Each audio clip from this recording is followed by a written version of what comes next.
Булар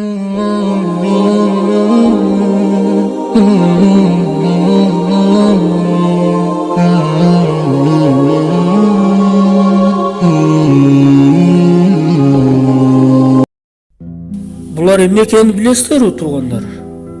Булар баптисттер.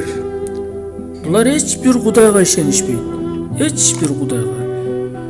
Булардын ойлору, пикирлери ошол бир ыйык сууга түшүп туруп, бир жуунупса күнөөсү кечирилет деп ойлошот. Булардын түшүнүгү ошондой. Аллах Таала Кур'ан-ы Каримде мынтип айтат: "Силер каалагандай күнөө кылып келгиле. Каалагандай жерин асмандай болсун. А бирок ширк кылып келсеңер, мен силердин күнөөңөрдү кечирбеймин" деп жатат Аллах Таала. Пайгамбарыбыз саллаллаху алейхи ва салламдын хадистери дагы өтө көп. Туугандар, мындай хадистерчи: кандай амалдар менен келгиле, бирок Аллах Таалага башка шерик кошпогула деп жатат. Ла илаха иллаллах Мухаммадар Расулуллах. Азыркы учурда bunday баптисттер биздин Кыргызстанда өтө көбөйдү. Бул аз Кыргызстанда болуп жатат. Адамдарды бузуп туруп, ушул сууга алып келет дагы, чечиндирип, бир жуундуруп чыгат, ошон менен күнөөлөрүн кечирилди деп булар өздөрүн неме кылышып жатышат. Кудайды сезип жатышат да туугандар. Бул эч качан болбойт туугандар.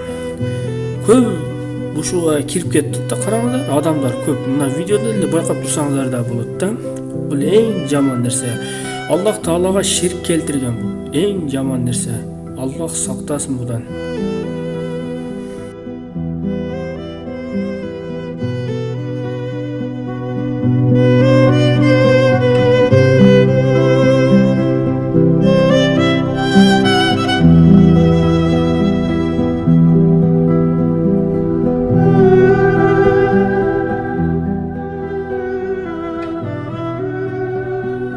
Булар болсо теңирчилер.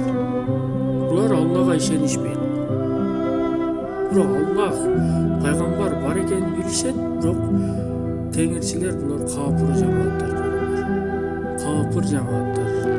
Аллах Таалага ширк кошуп жатат. Буларга дагы Аллах Таала хидаят берсин деп дуа кылабыз. Бул жанагы арстан алай акмактарга окшогондор да буларчы. Ошо лидерлер, мына шакирттер да ошолорчу.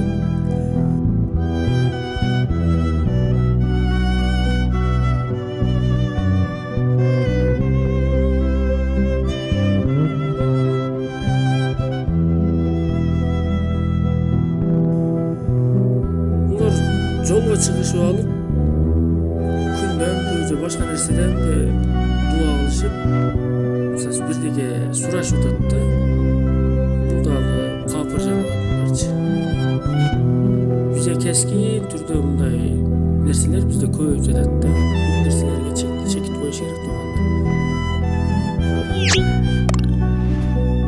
Буну өздөрүнө тартып жатышат да туугандар.